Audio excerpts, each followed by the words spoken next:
Alright, Shalom. First and foremost, before I begin this lesson, I want to give all praises, honor, and glory to Yahweh, Bahashem, Yahushai, Bahashem, Rachah, Kodash. The honors go out to the Apostle, Nails, Great Millstone, rule and teach well. Shalom, Baraki. I'm to you, brothers and sisters out there. Alright, this is Brother Malachi from the Great Millstone Nashville camp, and Lord willing, that this lesson is edifying unto the elect and pleasing unto the Lord. Alright, I'm just going to open up with Sirach 27, I believe it was the third verse, stressing the importance of the fear of Yahweh Shemel Shai. Alright, which, first of all, let me grab that just for edification's sake. Let me grab this real quick. We're going to go to Edema Online. The word for fear, alright, which, if you don't know, etymology is basically like the root of a word. So basically what its original purpose was intended for. Alright, fear, it says it's a noun. It says calamity, sudden danger, peril, sudden attack. Here we go. State of being afraid, uneasiness caused by possible danger. Feeling dread and reverence for God. Wow. Intimidate. There you go, right there. That hit the hammer on the nail right there. Feeling of dread and reverence for God. To put the fear of God into someone. Exactly.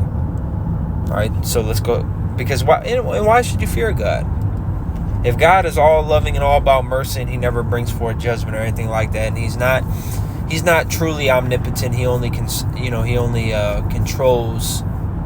and is dealing with one side of things. No. Yahweh Bashmel Shai, starting with the Most High, Yahweh is omnipotent, which means all powerful. He controls the right and the left hand side. He does the good and the evil. All right. Isaiah 47 or 45 and 7, I believe. Let me grab that real quick. The Lord kills and destroys. He makes poor and makes rich. He does everything. Satan is a top employee for Yahweh by Shemel Shai.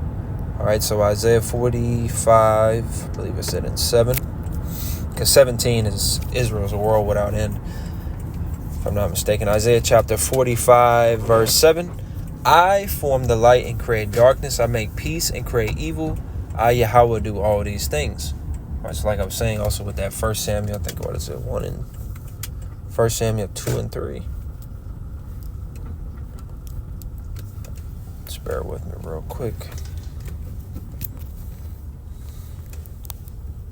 No, 1 Samuel 2 and 6 down to 7. Yahweh killeth and maketh alive. He bringeth down to the grave and bringeth up. Yahweh maketh poor and maketh rich. He bringeth low and lifteth up. So the Most High is the one that controls all these things. Whether you live or die, right? Whether you're in the truth or blinded, the Lord is the one that created you and decide whether you're going to be Israelite or not. All right, whether and then since we understand predestination, whether you're of the elect or not, which Yahweh desire we are. All right, but we're to fear the Lord. Like it says, let me grab this, Hebrews 10 and 31. All right, it says, it is a fearful thing to fall into the hands of the living God. It's a fearful thing. It's terrifying. Why? Because Yahweh Shemel Shai will completely and utterly fuck you up. Contort your body in miscellaneous ways. Have you like the movie Final Destination? That could be you. That's why you need to fear Yahweh Shemel Shai, man. And then especially for you so-called Negroes, Latinos, Native Americans, and the speckled bird, you Israelites, you Jakes. You need to fear the Lord because the only reason you are walking the earth and were created in the first place is to serve Him. So if you're not fulfilling that purpose, He has every right to delete you from existence.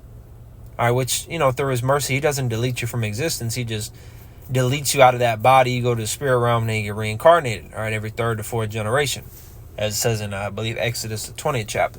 But you get the point that I'm making. All right, so let me grab this. Sirach or Ecclesiastes 27 and 3. Unless a man hold himself diligently in the fear of the Lord, his house shall soon be overthrown. Right? So if you're not diligently, which is basically continually or forevermore serving Yahweh by Shemel Shai, being fervent in the spirit, if you're not doing that in truth, sincerity, in the fear of the Lord, your house is going to be overthrown. You're not going to last, okay? You're not going to last. Let me grab this. Oh, whoops. I thought I had it pulled up. All right, Proverbs 1 and 7.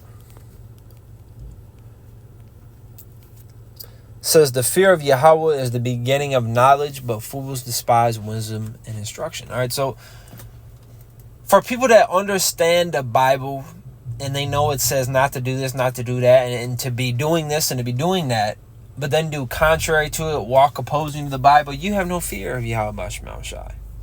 And if you have no fear, you have no knowledge, you have no wisdom, which means you're an idiot. I didn't say that. The Bible did.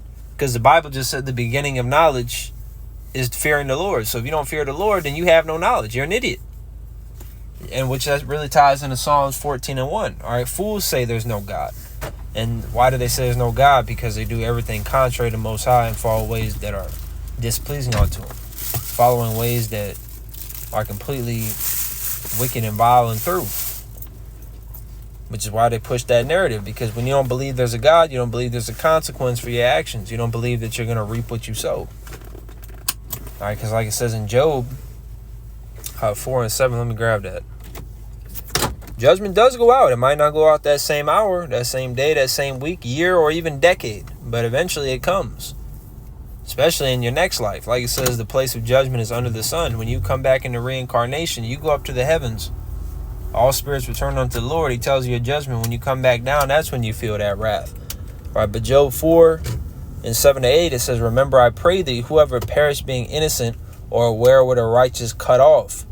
Even as I have seen, they that plow iniquity and sow wickedness reap the same. So you reap what you sow. You get what you put in.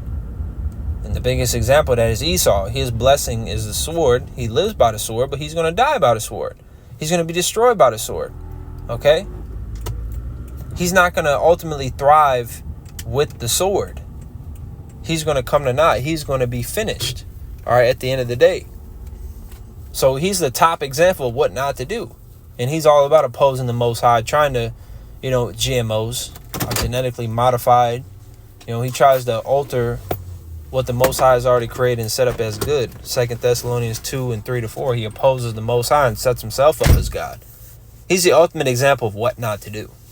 Right? The Lord already told us what to do and what not to do, so follow that. Fear Him, man. Unless you're trying to get jacked the fuck up, you need to get in line.